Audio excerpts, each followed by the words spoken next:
Sunu Bank, en partenariat avec Sud FM, vous offre le journal de l'économie. Sunu Bank, avec vous à chaque étape.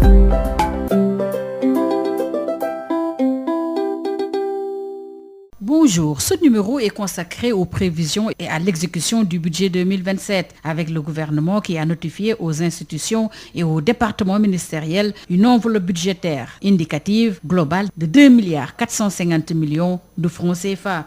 L'économiste Abdoulaye Seck plaide pour un budget réaliste. C'est en fait une projection sur la capacité interne de perspective réelle en termes de ressources internes. Ces ressources n'intègrent pas les dépenses personnelles, le service de la dette, mais également ces ressources n'intègrent pas les ressources extérieures. Donc, il y a déjà cette première enveloppe qui a été dégagée par les techniciens en tenant compte effectivement des réalités économiques. Le contexte qui est un peu difficile, marqué par les guerres un peu partout, surtout au Moyen-Orient, la raréfaction des ressources de financement, mais également le contexte national marqué par ces questions sécuritaires qui sont de plus en plus exigeantes au Sénégal. Il y a les aspects également liés au changement climatique et qui directement impactent ce secteur économique. Donc, compte tenu de tous ces éléments-là, le TOEFL a été fait avec des dépenses dans le TOEFL de 288 milliards de francs CFA.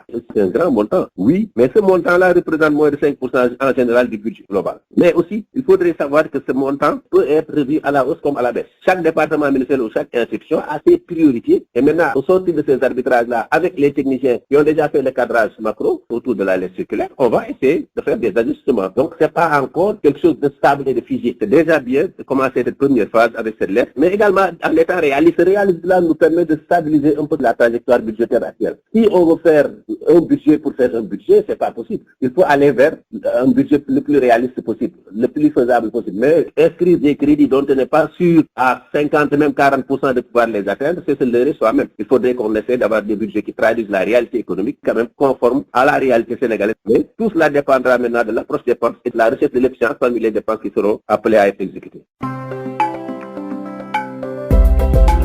Oui, dans un premier temps, il n'y a pas encore d'impact réel parce qu'on n'est pas encore figé sur ça. Et je sais qu'également dans cette enveloppe-là, il y a plusieurs secteurs qui pourraient être visés, mais qui effectivement n'auront pas un impact direct et très sensible sur en fait les dépenses sociales. Les ménages, c'est souvent les dépenses sociales, les interventions, c'est souvent la santé, c'est souvent l'éducation, c'est souvent les subventions. Mais je sais que quand même, compte tenu du contexte actuel et des difficultés que nous vivons, il y aura même plus peut-être une augmentation de l'enveloppe. Déjà, vous voyez qu'il y a des actions en termes d'aide à certaines populations au niveau de certains départements qui sont menacés un peu par la famine. Ça, pour dire qu'effectivement, je pense même à une hausse de cette enveloppe sociale envers les ménages plutôt qu'à une baisse. Maintenant, rien n'est encore figé. Il faut aller voir maintenant au sortir des arbitrages maintenant où on aura quand même une configuration beaucoup plus claire de la dette. Une configuration beaucoup plus claire en tout cas du budget. Mais actuellement, à l'heure actuelle, on ne peut pas encore prévoir en fait un impact direct sur les ménages ou sur enfin les dépenses sociales. Sud FM vous remercie Abdoulaye Seck. Le journal de l'économie c'est fini. Merci de votre fidélité. Sunu Bank, en partenariat avec Sud FM, vous a offert le journal de l'économie. Sunu Bank, avec vous à chaque étape.